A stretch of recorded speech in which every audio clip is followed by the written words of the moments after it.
Alright, so this application we're going to build today is our first delving into multi-page apps. So we're going to have a home page here where we're going to have three sub-pages. Of course we'll have the splash page, which you're not seeing here. But we'll start off with like games, and you'll see we'll do like a simple game page, like a mini game shell except without the game. You'll see a little 7-minute control here, so easy, medium, and hard. You'll have some hard-coded labels as well.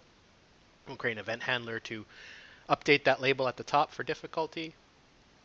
And then we go to settings, have like a little slider, slide it across, and update the value below. Have an about page, and it'll have like a WebKitView, and it'll just display a website. So that's in a nutshell the app we are aiming for in this tutorial here. So first things first, we need to create a new project. So we're going to go with File, New, and Project under Xcode, or just click the Xcode icon to get to New Project. You end up with this place here, the menu, and we're going to choose iOS and single view application. So we'll hit next and give it a name. Just call it Game Shell, and whatever you want to put for these. Swift is the language, and we'll hit next and give it a home. So what I'm going to talk about today is organizing your files into groups. Now, in older Xcode versions, you still had the ability to organize into groups, but the groups did not translate into the file system. So you see what looks like file folders here. You didn't have file folders on the file system. You would just have your files randomly located anywhere inside the project folder. But it's nice that I believe in Xcode 8 or whether it's 9, but they introduced the ability to create file folders on the file system to map what's created here. So what I do is I want to organize my files first. So I'm gonna right click on Game Shell and say New Group, and I'm gonna call this View Controllers. And then I'll make another group, and I'll call this Classes. I'll make another group, and I'll call this Storyboards. And another group, call this Images. And for our application, this is good enough, but if you want to go further, you could have like sounds, for example, or other things too. Anything that's relevant. And the reason you do this is because as your project grows and gets bigger and bigger and bigger, it gets tough to see all those files because they don't necessarily come alphabetical order as you're going through your list here, as you can see. So what I'm going to do is I'm going to move appdelegate.swift into classes, move viewcontroller.swift into viewcontrollers, move main.storyboard into storyboards, and xse assets or assets.xe assets into images. Launch screen.storyboard under storyboards, and that should be enough for now. So this application is going to be a landscape application. So it's only going to be landscape. So if we look at our project settings, we need to disable the ability to have portrait. So I'm going to uncheck portrait, because if I don't do this, then when I launch the app, by default it goes to portrait mode and you see your application in a very weird state. So we're going to disable the ability to do portrait at all and just do landscape left and right. So let's start off in our in our launch screen. And for our launch screen, we're going to make it a landscape as well. So we're going to switch from view as iPhone 8. Keep it as iPhone 8 for this application, but change the orientation to landscape. So we have our landscape application. Now I want to paste an image across the entire splash screen, but to do that I need to bring some images in. So it's assumed that at this point you will have downloaded, or if you want to pause this video and go find some images off the internet, you're going to want to have a background image, so a nice landscape background image, and maybe 3 button images, or just one image you're going to reuse 3 times for buttons. So it's assumed that you'll pause this video and go find those images and come back to this video afterwards. So now what I'm going to do is I'm going to add my images into the project. Now there's an extra step here that you have to be very careful of, otherwise you might mess things up. But I'm going to just use regular images under the images folder. I'm not going to use the assets file for this tutorial at all. which would be the next logical step. So to bring images into the project, I'll right-click on Images and say Add Files to Game Shell. Now you're going to navigate to where your images are located on the hard drive and bring them in. But before you hit Add, there's one important step you have to do. So let's navigate to where our images are. All right, so I have home_about.png, home_game. So I'm going to hit Command to multi-select. And I have home_settings.png. And I have home.jpg. Now before I hit Add, it's important that I check off this checkbox, Copy Items if needed. The reason for that is because my images can be located on another part of the hard drive. Chances are, if you download it off the internet, you have it in your Downloads folder. And so that's separate from your project folder. So if you move your project to another computer, or you check in to Git, it may not necessarily find those images when you're checking back out or opening up the project somewhere else. So you'll have a broken project with missing files and errors ultimately. So it's always best to hit Copy Items if needed and let Xcode make the copy in the project folder. So now I can hit Add. Now let's have a look at home.jpg. It's a nice rectangular image. Then there's homegames.png, for example. This has a transparent background. So you'll notice a lot of buttons are don't look rectangular, but in reality buttons are rectangular or squarish. And so what artists do is they use a image with a transparent background and save it as a PNG or a GIF file. Those support transparent backgrounds, but JPEGs do not. But JPEG's benefit is that you have a smaller file size. So there's the trade-off. That's when you're deciding to use what file format. That's how you would decide. So going back to my launch screen, I want to have my home page as the entire background image, home.jpg. So I'm going to bring an image view in. So I'm going to search for an image view. And I'm going to drag that over. Stretch it out. And go to my Properties Inspector or Attributes Inspector. First option is image. I'll look for home.jpg. So now I have my full screen image view there. Now I'm going to add a little label that says the word loading, just so the user knows that we're loading our app now. So look for a label. And I'm going to drag that label over, stretch it out, and change the color. Let's make it like nice and green. Beef up the font there. And you can dress up the font a bit better too. But I'll put the word loading there.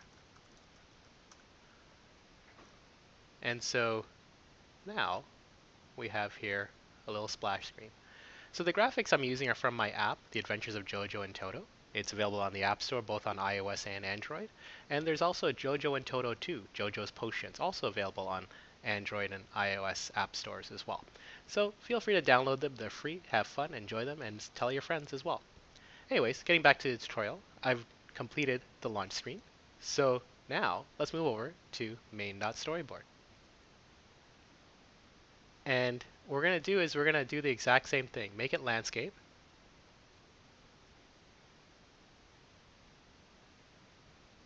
And I'm going to put an image view there as well.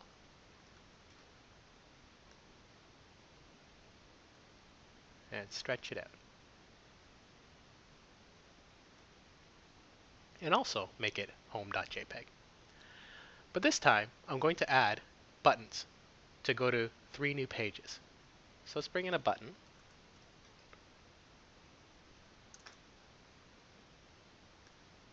And I'll put one here. Stretch it out. That's good. And now, in the past, we just changed the text to the button to something that would indicate what the button is for. But we're going to use images today. So there's 2 options for image. There's image and there's background.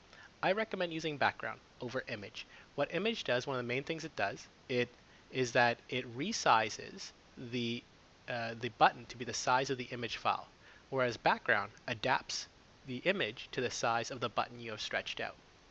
So I'm going to start with about at the bottom. Maybe make it a bit nicer. There. So going back to the discussion on PNGs, it has a transparent background. So you can see that the image lays nicely on top of the background. It looks very natural, like it belongs there, like somebody actually pasted or pounded a sign into the ground there. So what I'm going to do is I'm going to copy and paste that button again, and I'll just change the button image. And I'll change this one to be settings. I'll do one more.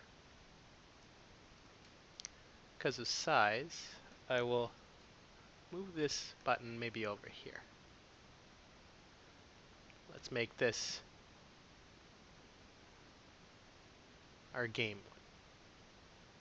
So we'll have 3 buttons. Maybe I'll just adjust it there, just so it looks like, otherwise I'll be covering little ToTo over there, and I don't want to do that. So now I have my 3 buttons there.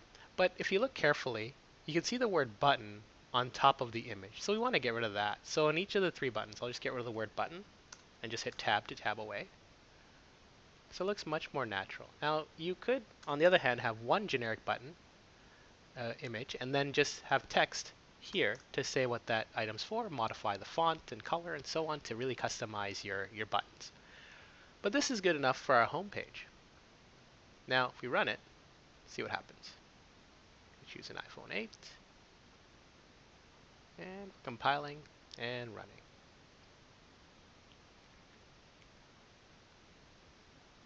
There you go, loading and home page. So we have here our buttons. So now we have a home page. Fantastic. Now let's finish off the UI. Let's add more pages. So we're going to have our home page and 3 subpages, one for each of these buttons. So to add a new page, what you're going to do is you're going to look for View Controller. So I'm just going to stretch this over a bit. In fact, I'll shrink it out so we can see more of the storyboard there. Drag a View Controller. And I'm going to throw it right there. All right? And I'll just do 2 more. And you notice that it matches the orientation of the home page. So now I have 4 pages. I have 4 pages for my storyboard here. Now each page here, each view controller needs a supporting view controller code file or view controller.swift file. So what we need to do is we need to add 3 more view controller files. You'll notice that by default we have here view controller, right? And its corresponding view controller.swift right here. So we need to add a few more view controllers to support each of these 3 screens. So I'm going to right click on the view controllers folder and say new file. And it'll be iOS, Cocoa Touch class, and subclass of UI view controller. You might see NS object here, and then you'll want to change that in the dropdown to find UI view controller, or just type in UI view controller. It should autocomplete at some point, and it gives you a nice little extension to the name here in class. Of course, you cannot have 2 view controller files, so you'll want to call this something else. Like we're going to have game view controller for our game page. We also have an option to check off creating a separate XIB file, but because we're using storyboards, we don't need to do that. Your language is Swift. And give it a home. And I'm going to add another view controller, so another new file, iOS Cocoa Touch class. This one's going to be settings view controller, subclass of UI view controller. And give it a home. And one more. New file, iOS Cocoa Touch class, and about view controllers. And give it a home. So now I have 3 files, game view controller.swift, settings view controller.swift, and about view controller.swift as on top of the view controller.swift. So now I have these view controller files, right? You have your standard extends UI view controller, override func view did load. Now we need to connect these view controller files to the physical screens in the storyboard. So what we're going to do is we're going to switch back to main.storyboard. And this is an important step. It's a very common mistake that beginner developers make, is that they don't connect this. And the reason you have to connect it is because all the outlets, event handlers, and so on will be located here. So I'm just going to click on the yellow circle there for this screen. We'll go with Identity Inspector. Hit Class. By default, it's UI View Controller. If I type in Game, it'll autocomplete to Game View Controller just by tabbing away. And then the one below, highlight the yellow circle for that, type in Settings, View Controller. And then this one will be About, View Controller. And so now, what we want to do is we want to be able to create our segues to go to these separate pages. So a segue will allow us to go from one page to another. So to do that, what we need to do is connect each button to each individual page so we can get page navigation up and running. So I want the Games button to move to this page upon clicking that button. So to do that, I'm going to create a segue. Now I'm going to mouse over the Games button, even click on it so it's in focus, and then I'm going to hit the Control key on my keyboard, click and drag. Let go, and choose Present Modally. And so you see a little arrow created. This is a segue, so that when it's clicked, it goes from this page to another. Now for settings, we'll do it again there. So click on the Settings button, mouse over it, hit the Control key on your keyboard, click and drag, and let go. And choose Present Modally. And an arrow is created this way. Finally, About. Click on that, put it into focus, hit the Control key, click, and drag. And choose Present Modally. Now, we have our segues going from one page to another. Let's test it out. So we're going to run again.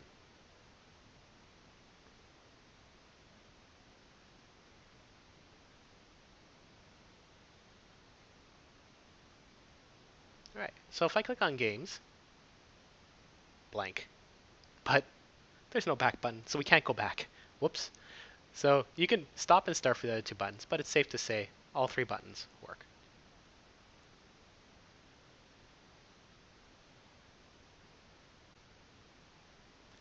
So now that we have our page navigation up and running, the next step is to get the back button up and running. Well, on Android, you have that beautiful back button on each device, so you don't have to worry about this sort of stuff. But in iOS, we have to put a back button in every app. So the onus is on the developer to ensure page navigation is complete. So let's go back to our storyboard.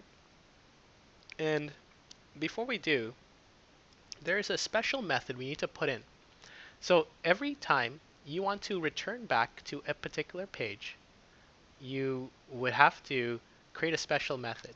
Now you're probably wondering, well, why do I have this step of a special method? Well, first off, let's think about this here. So originally, we created a segue by just mousing over, clicking, control dragging to the next page, right? We created our segue that way. Now, what happens at that stage is that when the page goes from the home page to the new page, the new page is instantiated, all kinds of memories allocated, and put onto the heap for the iPhone to manage, right? So now you have two pages in memory. Now, when you return back, if I was to create a segue from the current page back to the home page, the same way I did it this way, the home page will get reinstantiated. So now you have two copies of the home page, and you don't want that. And I learned this horribly the hard way a long time ago when I was learning segues and when I was doing storyboards, because my fighting game Monkey Kiss and Donkey had three stages. It had the round one ready fight, then it had your actual fight screen, and then it had you win, you lose, and then it had round two. So round two was the same page as round one, so it would go back to the first page And I was just doing segues all the way through. I didn't use any unwinding. So by around the fifth fight, every time around the fifth fight, maybe around the second round, the phone would cripple and the app would crash, and I wouldn't understand why. And then I realized after the fact that I was instantiating all 3 pages over and over and over again. So that was horrible. That's why I was crippling my phone. So once I removed that and I unwound my segue, everything was fixed. So that was a tough lesson to learn. It took forever to figure out, but it's important to always unwind your segue so that you free up the memory that's been allocated for that page, and you can go back to the home page or the previous page gracefully and cleanly. So we're not going to create a segue from the new page back to the home page. We're instead going to create an unwind segue. To do that, there's a two-step process. The first step, like I was saying earlier, create the special method in the page you're going to return back to. So I want to return back to ViewController, my home page. So inside ViewController.Swift, we're going to create a method. So I'll put it just above view to load here. Doesn't matter where it goes, but I'll say IB action,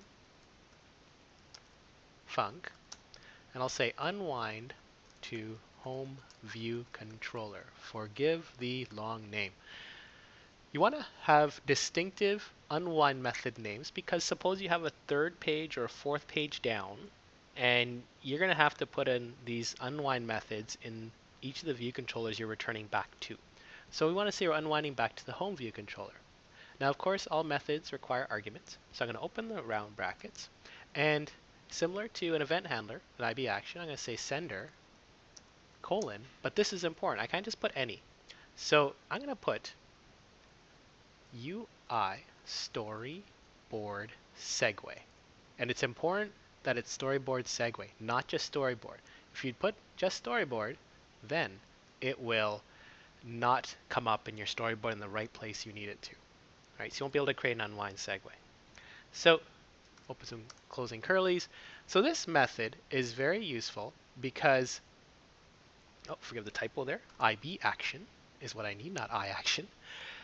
So you need this method. It'll be empty, but it's very useful because you can put in some code to clean up your user experience. So for example, maybe you have some music playing and you want to stop that song. You probably do that here, right? Or maybe you want to save some data. Like maybe you have some users entering some data.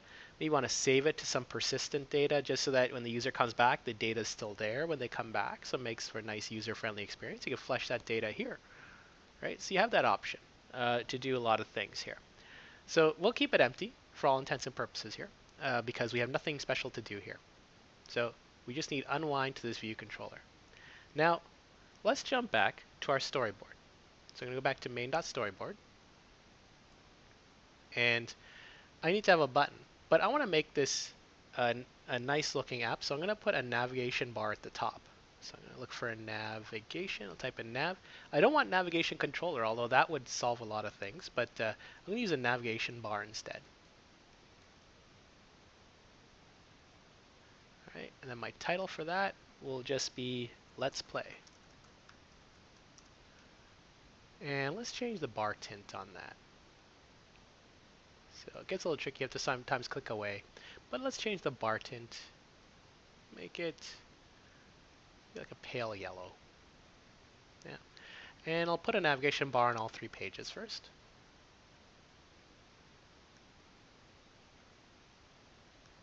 And this will be settings. Its bar tint will also be the yellow.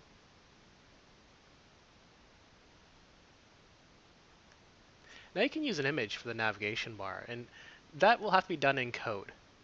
So start will be about. So you'll have to create an IB outlet for that navigation bar, and you'll have to assign an image to it. We won't be able to get to that in this tutorial, but that can be done, and you can probably look online to find a way to do it. All right, so I got my 3 navigation bars. Now I want to attach a back button on the left-hand side, and back buttons always go in the top left corner so the user knows how to navigate back. It's just a standard thing. So I'm going to look for not a button, but a bar button item.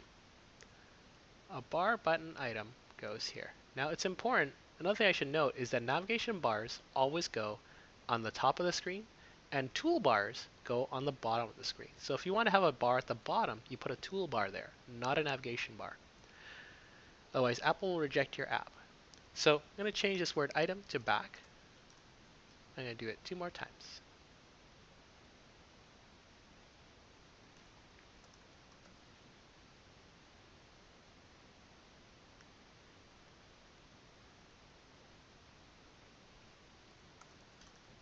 All right, so I have 3 back buttons here. Now, so I've got a navigation bar and I've got a back button on each page. Now, let's see how we're going to get this back button set up so that it actually goes to the home page.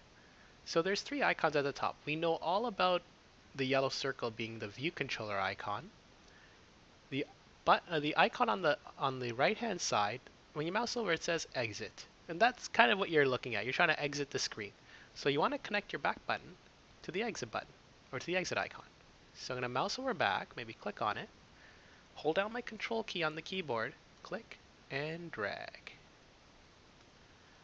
And when I do, I should see this menu option, Unwind to Home View Controller. If I don't see it here, try a Command B to build your app to refresh the storyboard. And if you still don't see it after that, check the method definition. Chances are you didn't put UI storyboard segue or IB action, one of the two. But you should see this here. So now you're going to click on Unwind to Home View Controller. So now you have your back button enabled. Let's do it 1 more time, or 2 more times. Now for settings. So click on back, hit Control on the keyboard, click and drag. Unwind to Home View Controller. And finally, on the About, click on back, click on your, or press down your Control key on the keyboard, click and drag. Unwind to Home View Controller. So now, give it a run, verify everything is up and running.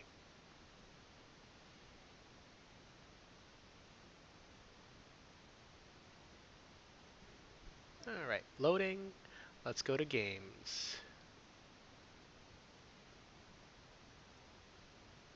So we have Let's Play, hit back. Don't mind it's probably the weakness of my computer that you're seeing these lines on the screen.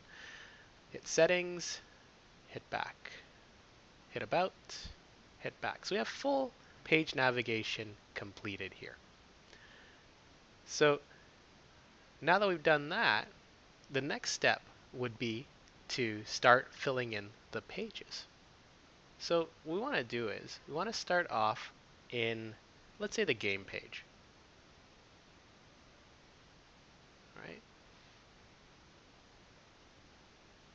Now, you want to add a little bit of flair to your pages. The 3 pages, we don't want them to look too bland or boring. So I'm actually going to dress them up just a little bit. I'll show you a little tip to giving some texture to your screens. I'm just going to reuse the same homepage image, but maybe you want to get a custom image to have like a nice texture in the background. So I'm going to take another image here, and I'm going to drag that image view. I'm going to cover the entire page. And I'm going to stretch it out and fill the entire screen. So now I'm going to set it to be home.jpg. Now this is great. I've got my home page there. I've dressed it up, but if I put labels or anything on top of it, it will be very difficult to see. It's too busy. The nice thing is we have this option called alpha. Alpha is set to 1, which means full view. I can fade it out. Right? If I decrease it, you see it's sort of fading out. Now the nice thing is that less is more. So maybe I'll go with 0.15. Let's say, let's start with 0.15. And of course you can fine tune this on your own. So you have a little bit of a texture using the same background as the home page for consistency. So that's great. You got consistency going there. Now what we want to do is add our items on top. So so now for the other pages, I'm gonna put an alpha of 0.15 as well. So let's start with getting the items onto the screen here. So at the top, I'm gonna have a segmented control. So I'm gonna type in segment. Segmented control was that switcher that we saw in the demo. It has first, second. By default, it just gives you 2 items. I'm going to make it into 3 items. So where it says segments, I'm going to increase that to 3. Now below it, I can edit the individual segments. I'm just going to use text. And you can use an image. I have not had very good luck with images. I've had a horrible time with it. So I've been sticking to text all the way through.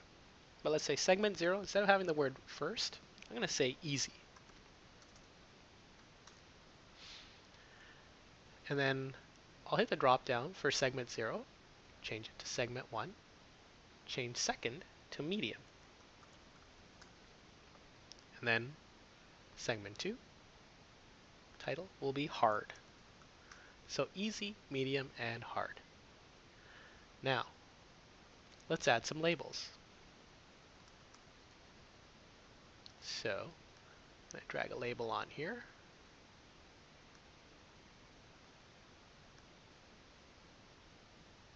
And just keep the size consistent. I'll copy and paste all of them. So Control C, Control V, or Command C, Command V. Put a couple more below.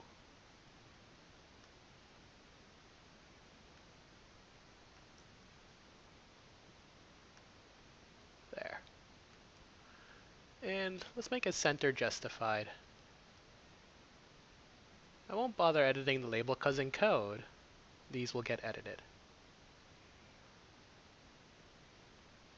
So the value will change in code. So let's do a Command S.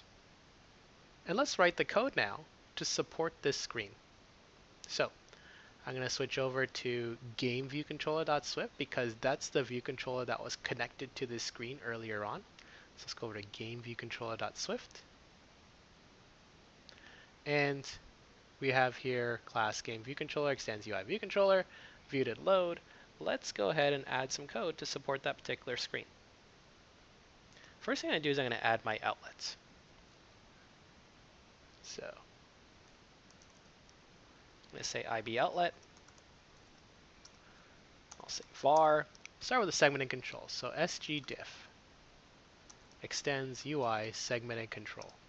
Put exclamation mark. IB outlet. Oops. IB outlet. var lbdiff extends UI label. IB outlet var lb level extends UI label exclamation mark at IB outlet var lb score extends UI label IB outlet var lb time extends UI label. Alright, so I got my 3 outlets there. So now, let's start by updating the labels for level, score, and time. Let's just do it in view.load. So to recall, in the past I've said that view.load is kind of like your constructor, quote unquote, for the screen. Not really a constructor, but the idea is that it auto-executes code at the time that the screen is loaded onto your phone. So it's going to add some space there. Let's hard code some data there. So we'll just say lblevel.text equals, and we'll just say level, we're on level 5. We'll say lbScore.text equals, we'll say our score is, let's say we're at 365,321, just to make ourselves feel special. And then we'll have lbTime.text equals, well, let's set the time left to, let's say, 54 seconds. All right, so we've got here our level, score, and time. And we can go ahead and we can connect things up, but let's actually finish off the view controller, and then we'll go back and connect things up, and then we'll run it and verify everything's up and running. So now for difficulty, we want to be able to figure out what is currently selected on the screen, and then set that label accordingly. I'm going to create a separate method to do that. So I'm going to say func update difficulty. And based on whatever value is set in sgdiff, we're going to set the text for lbdiff accordingly. So let's retrieve the value for sgdiff. So we'll say let diff equal sgdiff dot selected segment index. And we'll say if diff equals 0, then lbdiff dot text equals difficulty easy. We'll say else if diff equals 1,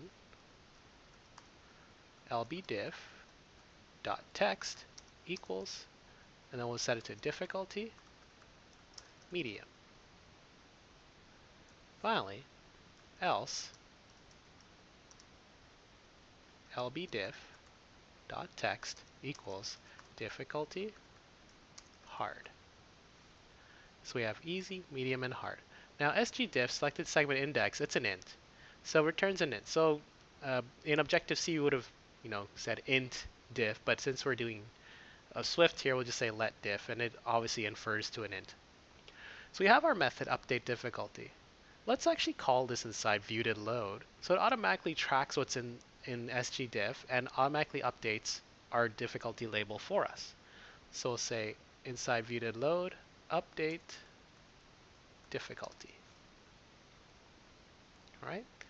So now, at the time we're loading the screen, we'll automatically get the difficulty data, a difficulty value, and update the label accordingly. So now there's only one thing left, and that is suppose we click on a different difficulty level. We want to be able to set up an event handler so that it updates that label accordingly. So to do that, we're going to say IBAction,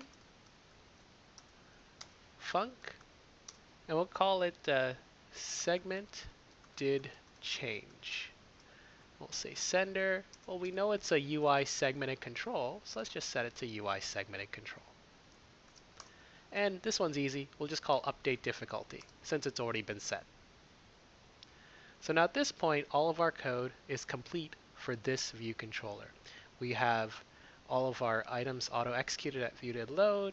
We have a method to set the difficulty level text, and then we have an event handler to execute upon clicking on a different segment in the segmented control. Now the only thing left for this page is to connect things up and give it a run. So let's switch over to main.storyboard. We have all of our items in place. So now we're going to connect things up.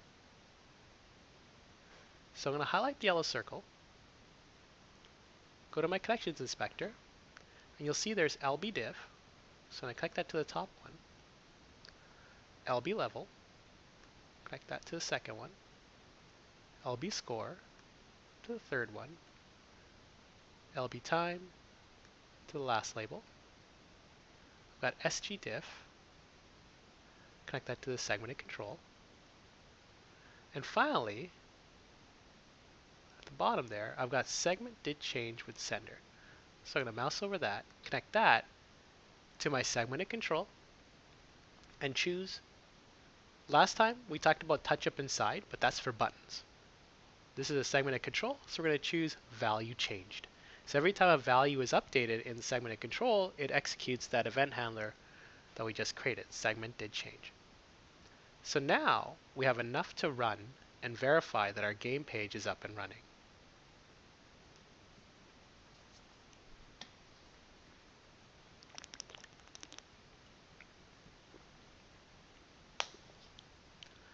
So there's our home page. Let's click on games. And we have here difficulty easy. All of our labels are hard coded. So let's choose easy, medium, hard. So now we're able to execute code upon clicking on the segmented control. All right, so now that we've got the game page out of the way, let's go ahead and do the settings page. So I'm going to stop this. Let's have a look in our storyboard at the settings page. So now I want to dress up the background of this screen. So I'm going to put a background image. So I'm going to put an image in. So image view. Just going to stretch it out to the entire screen. change that image to home.jpg again, set my alpha to 0.15. So it fades it out consistently. Now, let's put a label in.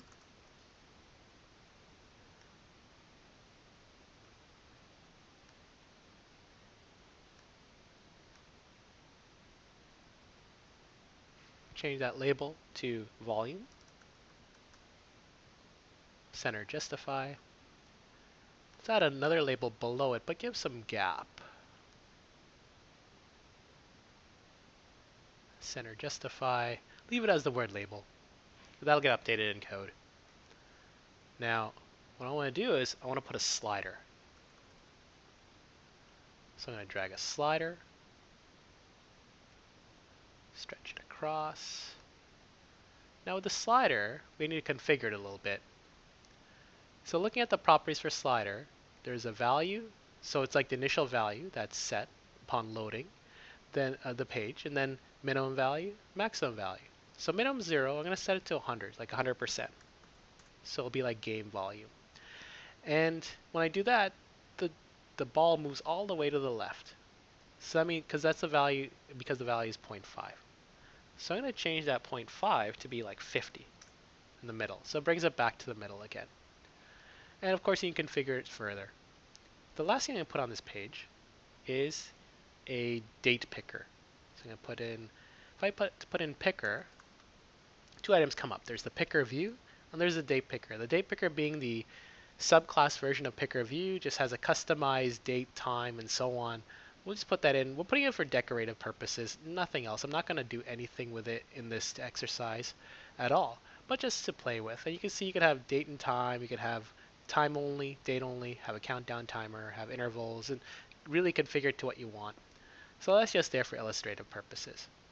Now, what we need to do is we need to write the code to support this screen. So this is our settings page. It's tied to our settings view controller.swift, which we did earlier on.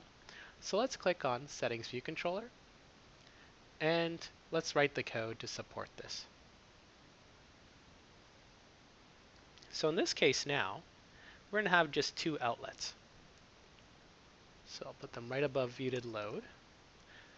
They're just to support the volume slider. So I'm going to say IB outlet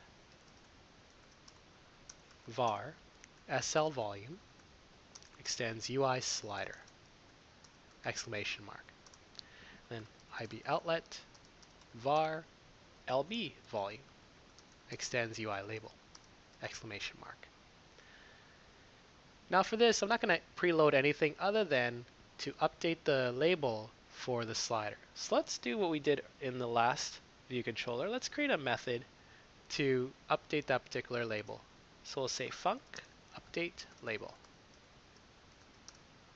And let's first off in this method retrieve the value of the slider. So we'll say let vol equal SL volume dot value. Now the value variable is a float. So it's a decimal number. Our label is a string. So what we need to do is we need to convert that float over to a string and then save it in our LB volumes text value. So we'll say let strvol equal, and we're going to convert it. So we'll say string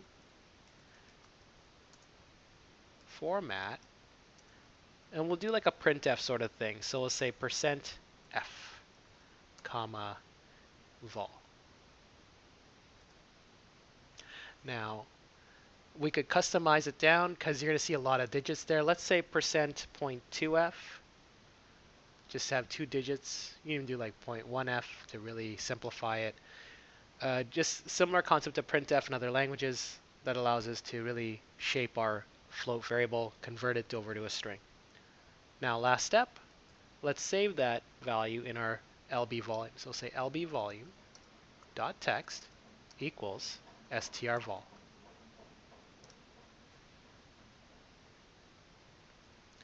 All right. So now we have our volume value for our label. Let's call it inside viewed load. So we're going to say update label. All right.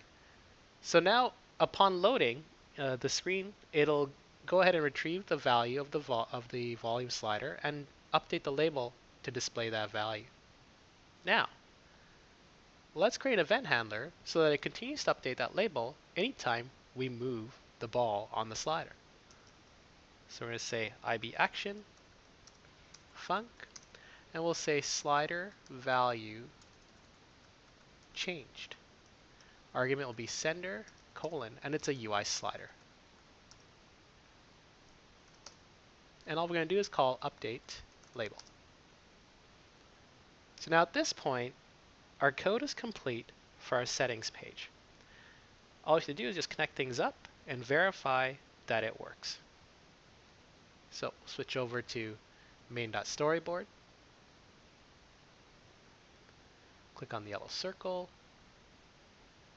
Go to our connections inspector. We have LB volume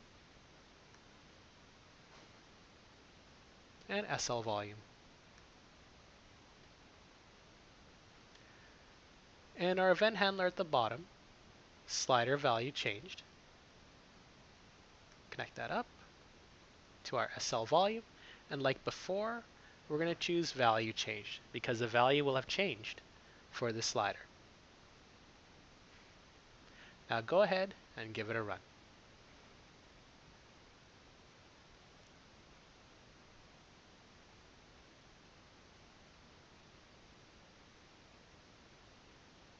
All right, now we go to our settings page. We have our slider, and accordingly it updates the volume. And we have our date picker, we're just going to fool around with just to see how to use a date picker. Alright, so we've got our settings page done, we've got our game page done. There's only one more page to go and then we're done, and that's the about page. For that, we're just going to put a simple web view in. So switch over to about, and if I type in web, two items come up. The UI web view, which is deprecated now, was the easiest way to get things up. They replaced the web view with the WebKitView. The purpose of that, from what I've read in the Apple documentation, is that it's optimized to support the new JavaScript engines that are coming out so that it loads a lot faster. Right? The web view is a bit slower, a bit more painful to watch and wait for. So the WebKit view is supposed to be faster, more optimized, and more convenient. Now, what we're going to do here with the WebKit view is drag it over and fill up the entire screen with it. I won't bother with a background image because, well, there's no need. So, this entire screen now consists of my web view. Now, this view controller is my about page. It's tied to my about view controller.swift as we did earlier. So I'm going to click on about view controller.swift and put the code in there to support loading that web view. Now, one thing, before actually we go back to this, go back to main.storyboard for a sec. If I click on that web view, look at the properties for it, there's really no option here to say, here's the website I want to load. Not at all, unfortunately. So that tells you that to get the web page to display in a web view, we have to write it in code. So that's why we're jumping to about view controller.swift. And all we're going to do here is declare our IB outlet for that web view. So IB outlet, say var, call it WB page, extends WK web view. Now this gives an error because it doesn't know what the heck WK web view is. That's because we have to now import WebKit. And that'll make it go away. Now, you notice in the demo there was a little spinner that went off. And we're going to omit that for this tutorial. That'll be in the next tutorial when we bring in WebView again. So let's just continue on with the 3 simple steps to getting a web page to display. So the first thing is that we have to, and we'll do this in view.load, so we want the web page to automatically display. So we need to declare an object that'll have our website URL. So I'm going to say let URL address equal URL. It's a URL object. and we'll say string. And in here, now you can put your URL. Now, as of iOS 9, Apple turned off non-HTTPS sites. You can enable it. There's next to a security hole you can add to your info plist, and we'll talk about it in the next tutorial. So for now, I'll just use a secure site. Say https://www.projectmkd.com. That's the link to my game Monkey Kissin' Donkey 2, and it's a fighting game available on the app stores, so on iOS and Google Play app stores. Free to download. It's free. Enjoy. Have fun with it, and hope you tell your friends. But here we'll have it go to that website. So https://www.projectmkd.com. Now we need one more object. This is going to be a support object to manage data transfer to and from the web server that houses the web pages that we want to display in our web view. So we'll say let URL equal URL request. We'll pass in URL and the URL object we just declared above, which is URL address. Finally, let's get our web page to load. So we'll say webpage dot load. We'll say request is URL. So let's correct that little issue there. And now we have enough. There. So now we have enough to run this application once we're done connecting things up. So the code for this view controller is complete. We'll just connect things up, get it up and running, and see it in action. One thing to note though, before I go, I just want to show you something quickly, which is webpage dot load. If I stop there, let's look at the other option here. There's load file URL to load data from a file, but there's also load HTML string. And this tells you that you could have some custom code that's HTML, CSS, that looks beautiful, that you're going to set up yourself. And what you're going to do is you can then load your web view with that custom data that's in HTML, CSS. So this is another option you can use for customizing the look and feel of a screen to be fine-tuned just using simple web languages as well. All right, but we're not going to have that here, but just something to bring up. All right. So now I'll move over to main.storyboard and click on my yellow circle. Click on Connections Inspector. Connect webpage to my web view. That's it. Let's give it a run.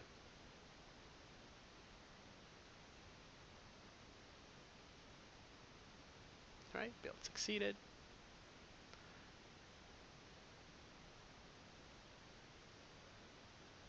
There we go, loading. Let's go to About. And it'd be nice to have a loading indicator here, but we don't. So, we have loading, loading. There. That's the character Walla from my game.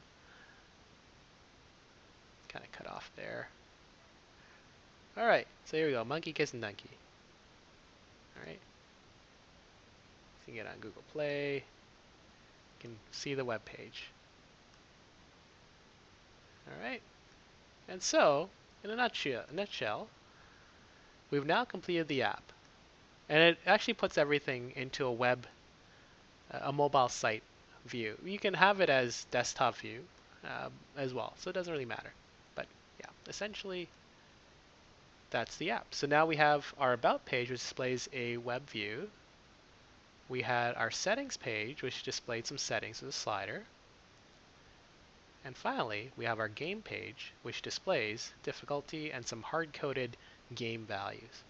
So in a nutshell, what you learned here in this application was you learned how to do page navigation, how to do some custom event handler for a segmented control, and an event handler for custom event handler for a UI slider. You learned how to dress up your app with images to have like a nice textured background, and you learned how to put a WebKitView in to display a particular web page.